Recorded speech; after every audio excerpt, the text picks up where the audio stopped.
my beautiful queens. Thank you so much for tuning in for another video. If you're new, hi, my name is Maggie and I do all types of self-care type of videos. So if you are ready to just level up in the new year, want to start taking care of yourself a lot more, be a little more spiritually connected, yes, my channel is the place to come and stick around by hitting that subscribe button so that you never miss another upload. But if you're here just because of the title, then yes, I am going to share some of those qualities of a godly woman. If you consider yourself a godly woman, this video is for you. If you want to be a little more spiritually connected and consider yourself a godly woman, then yes, these tips, these qualities are something we should be exuding on a daily basis. And this video is towards, women who are just simply don't know or aren't sure or, aren't really sure the woman they want to become. So let's get into these tips now. My first quality of a godly woman is she prays daily.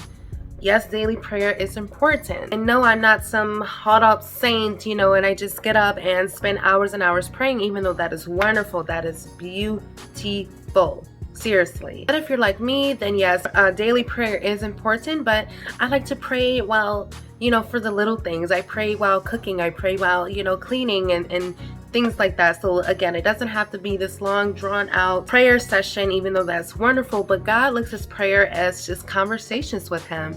Just like I have a conversation with my hubby, I'm literally talking to God like that. I'm literally laughing and I'm joking and I'm, praising and I'm having fun just in those conversations, those prayers with God. Okay, so she prays daily. Number 2 is she builds up her family. Are you a mother? Are you a wife?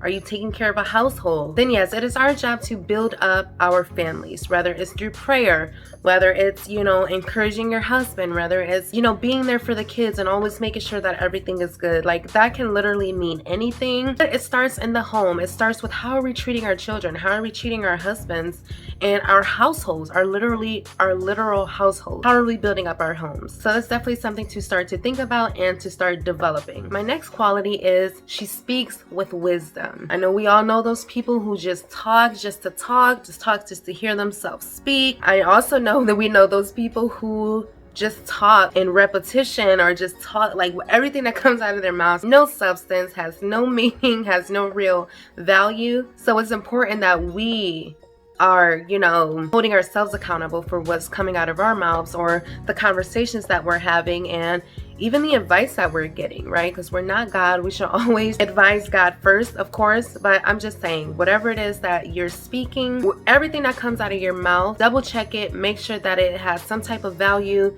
It's not tearing anybody down. It's not hurting anybody's feelings. And yes, you'll definitely be considered a godly woman in my book. All right, number 4. Number 4 is she reads the word daily. Not only is praying important, but studying, meditating, reading is also important. Very important, actually, because we cannot live just by bread alone. We need the word to spiritually live, to spiritually mature, to spiritually be fed in that way, right? So mapping out those Bible study times or spending times in the morning with God to start your days off right is definitely a really great characteristic of a godly woman. All right, my next characteristic is she is also a doer of God's word. God wants us to help. God wants us to help the needy and to give back and to do those little simple acts of kindness. Like you may be already doing this and I'm really hoping and praying that you are, but yes, as Christians, it is our job to help and to just simply be selfless and be a doer of God's word, whether it's helping the homeless, whether it's bringing somebody or helping somebody come and be delivered in Christ. Those are like our main jobs, right? So we have to always remember that. Again, that is our job. We should be aiming to help somebody. We should be aiming to be kind to somebody today, right? So that's definitely another great quality. All right, number 6, she has a healthy fear of God. She has a reverence of God's word, right? That means she respects him. We respect him. We have that healthy fear, simply meaning that, if I do something that I know is not right, there will be consequences. There will be spiritual consequences. And I'm telling you guys, spiritual consequences, spiritual guilt, it's like oh my God, it's like the most draining, like eerie feeling like I've ever felt, right? When you really find yourself like grounded and rooted in Christ and like right from wrong, and the truth. excuse me, things like that. It's like when you know you're doing something wrong or you're engaging in something, you know, that God wouldn't approve of, and it's like this it's like this weight comes on your heart, or this weight like comes on your mind, and you can't let it go. It won't go away. You just have to make it right. You have to make it right. And I think that's a really great quality. I think that's a really great reinsurance that you are getting closer to God, that you are being a little more spiritually connected, because if you weren't, you wouldn't care, you know, what you just did, or, you know, whatever bad thing that was that, you know, we're engaging in. You wouldn't care about it, right? You wouldn't care about the consequences or how it makes you feel or how it makes anybody else feel. You'll just be going on about your day.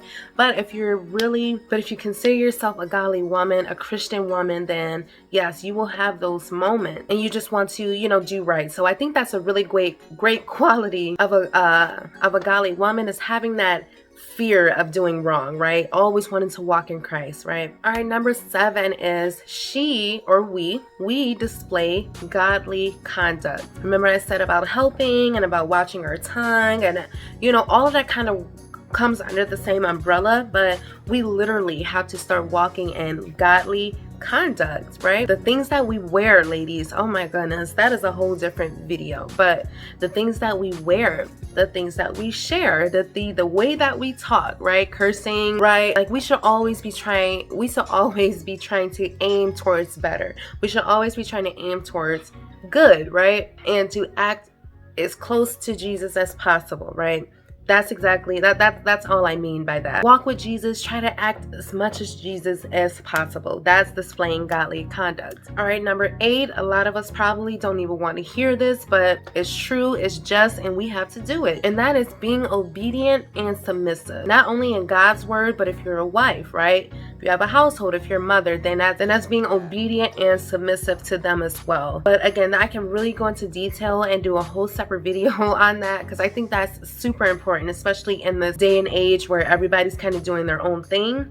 Nobody's really valuing or committing themselves to marriage and their vows anymore, and just whatever. But being obedient, being submissive, you know, not murmuring, not making your own rules, not living your own type of way, not disrespecting your husband, disrespecting God, right? We all know what being submissive and obedient means, right? We just have to put it into play, put it into practice every single day, okay? As much as we can, so that we can be more like Jesus. All right, number 9, I struggled with for years, okay? And I know I'm not the only one. But now that I consider myself a godly woman, and I have definitely, you know, elevated and not in the same place that I was years ago, which I'm so grateful for. But now I can honestly say that I probably 76% have a gentle and quiet spirit. And yes, I say like 77.8% because I haven't arrived. I'm not, you know, the woman that I, you know, have strived to be this whole time. Like I'm nowhere near where I want to be, right? Spiritually, financially, you know, whatever. I'm nowhere near where I want to be. But I can honestly say that I've learned a lot over the years. And just digging my head in the nose, having the wonderful husband that I have to lead me and to guide me into God's word has really helped to quiet down my spirit, right? Guys, I used to be so, not loud, but my mouth was reckless, right? Like, oh man, oh Jesus. Thank you. I don't look like what I've been through, right? Because I was a mess. I was completely a mess, right? I had no filter, you know, talking to my husband all crazy, and he just looking at me like, okay, look, something gonna have to change, right?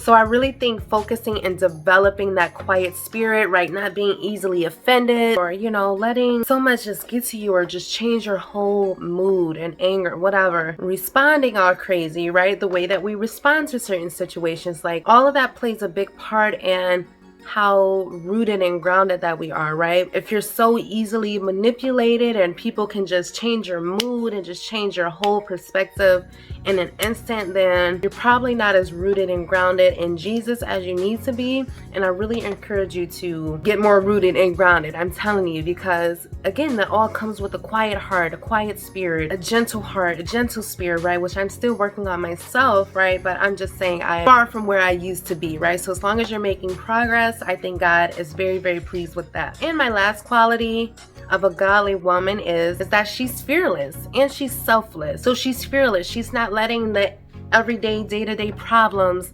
again, deter her from, you know, the truth or casting her cares. She's selfless. She's always giving back. She's never really thinking about herself. She's always thinking of others. And I think that really played a big part in my growth, just seeing the people's faces, and sorry, little mama's up, but seeing people's faces and, you know, their reactions just from helping them, it's very, you know, rewarding inside, right? So again, being fearless, not, you know, letting the world and its problems scare us or make us afraid, you know, to branch out and to do other things or to take care of things or whatever. So being fearless and being selfless is definitely a great quality of a godly woman. All right, you guys, that is it. As long as we are putting these tips to use, as long as we are reminding ourselves of a lot of these qualities, and yes, we are considered godly women, and that we can continue to be that light in the world that we so desperately need today. And that starts on the inside. So I love you guys so much. Thank you so much for sticking around to the end. If this was helpful, make sure you give it a big old thumbs up. Don't forget to subscribe before you leave. And yeah, I will catch you in my next video.